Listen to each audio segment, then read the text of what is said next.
పూర్వకాలంలో తాళ్లపాక అనే గ్రామంలో విఠలయ్య అనబడేటటువంటి ఒక బ్రాహ్మణుడు ఉండేవాడు. ఆయనకి కొద్దిగా వ్యవసాయం ఉండేది. ఆ వ్యవసాయం చేసుకుంటూ పరమ తృప్తితో భగవంతుని సేవించుకుంటూ ఉండేవాడు. ఆయనకి ఒక కొడుకు పుట్టాడు. కొడుకుకి నారాయణయ్య అని పేరు పెట్టుకున్నాడు.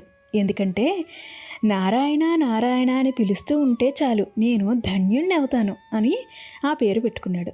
ఆ పిల్లవాడికి ఆచమనం చేయడం రాదు, సంధ్యావందనం రాలేదు, వేదం రాలేదు, చదువు రాలేదు, ఏమీ రాలేదు. ఆయన బాధపడి పక్క గ్రామంలో ఉన్నటువంటి ఒక ఉపాధ్యాయుడి దగ్గర పెట్టారు. గురువుగారు, మీరు వీడికి చదువు నేర్పండి అన్నారు. ఆ గురువు చాలా కోపిష్టి. అతడు పిల్లల్ని గట్టిగా కొట్టేస్తూ ఉండేవాడు. చింతపరికలు వీపు మీద వాతలు తేలిపోయేవి. అంతలా కొట్టేసేవాడు. పాపం ఈ పిల్లాడికి ఇంటికి వెళితే తండ్రి కొడతాడు. ఇక్కడుంటే చదువు రావట్లేదు సరికదా, ఆ దెబ్బలకి తట్టుకోలేకపోతున్నాడు. వీడు ఆలోచనలో పడ్డాడు. బ్రతుకు మీద విరక్తి వచ్చేసింది. ఇంటికి వెళితే నాన్నగారు కొడతారు, ఇక్కడుంటే గురువుగారు కొడతారు. 2 చోట్ల నాకు దెబ్బలు తప్పేటట్టు లేవు.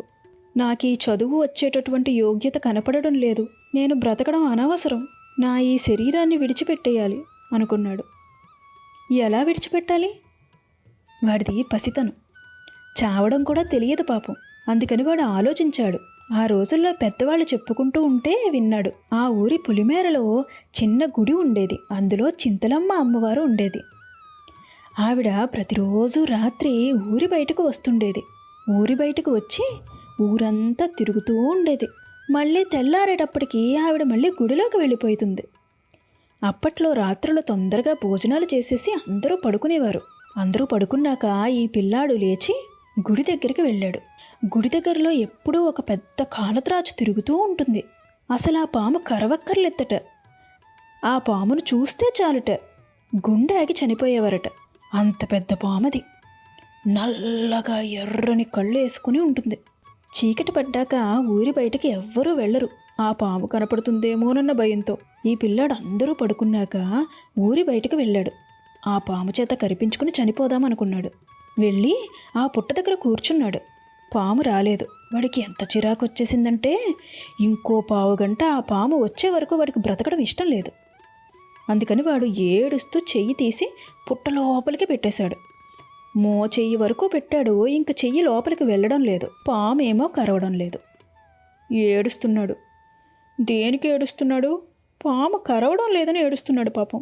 పాము కరిచేస్తే బాగున్ను, చనిపోతాను అని చెయ్యి పుట్ట లోపలికి పెట్టుకుని ఏడుస్తూ కూర్చున్నాడు పాపం.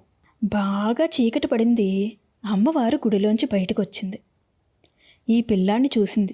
గబాలను రెక్కట్టుకుని బైక్ లాగింది. ఏరా నాన్న, ఎందుకురా పుట్టలో చెయ్యి పెట్టావు అంది. అమ్మే కదండి. చూడండి ఎలా అడిగిందో పాపం. ఈ పిల్లాడు ఏడుస్తూ, అమ్మా నాకు చదువు రావట్లేదు, నన్ను గురువుగారు కొట్టేస్తున్నారమ్మా, ఇంటికెళ్తే నాన్నగారు కొట్టేస్తున్నారు, చచ్చిపోదామని పుట్టలో చెయ్యి పెట్టానమ్మా అన్నాడు. నువ్వేమీ బెంగ పెట్టుకోకురా, ఈ ఊర్లో చింతలమ్మ అమ్మవారు ఉంది అని చెప్పుకుంటారే, అది నేనే. నీకు నేను వరం ఇస్తున్నాను.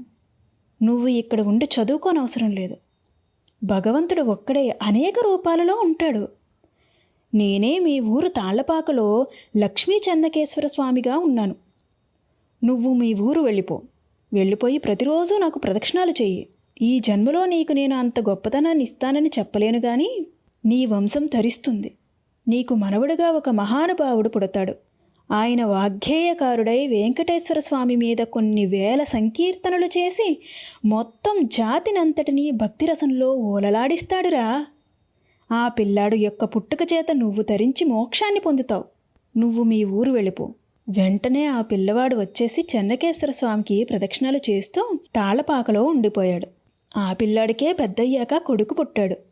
నారాయణ సూరి అని వాడికి పేరు పెట్టాడు. నారాయణ సూరికి పెద్దయ్యాక లక్కమాంబకిచ్చి వివాహం చేశాడు. ఆ కొడుకు కోడలు కలిసి వెంకటాచలం వెళ్ళి స్వామి పుష్కరంలో స్నానం చేస్తే వెంకటేశ్వర స్వామి వారి నందక ఖడ్గం బయలుదేరి చిరుగంటలు మోగుతుండగా ఆవిడ కడుపులో ప్రవేశించినట్టు కల వచ్చింది. మహానుభావుడు వాగ్గేయకారుడు 32,000 సంకీర్తనలు చేసినటువంటి అన్నమాచార్యుల వారు కొడుకుగా పుట్టారు. నారాయణయ్య మనవడిగా పుట్టినటువంటి కారణం చేత నారాయణ సూరి కూడా మోక్షాన్ని పొందాడు. ఇప్పుడు చెప్పండి, ఏ కారణం చేత అమ్మవారు నారాయణయ్యకి ఆ స్థితినిచ్చింది? ఆనాడు నారాయణయ్య పుట్టలో చెయ్యి పెట్టినా కాల నాకు అక్కడే ఉన్నా కరవకపోవడానికి కారణం అమ్మ ఆదేశం కాదు? ఏ కారణం వల్ల అమ్మవారు నారాయణయ్యకి ఆ స్థితినిచ్చింది? అన్నమయ్యకి తాతని చేసింది. ఇదిగో ఈ పుణ్యం అని మీరు చెప్పగలరా? అమ్మవారి గుడి దగ్గర కూర్చోవడం, అమ్మవారిని చూసి మాట్లాడడం, ఆమె ఎవరో కూడా తెలియకపోయినా తన కష్టాన్నంతటినీ నిజాయితీతో చెప్పుకోవడం అమ్మ ప్రేమకి కారణమయ్యింది. ఇంత పెద్ద వరాన్ని ఇచ్చేసింది. శ్రీమాత్రే నమః.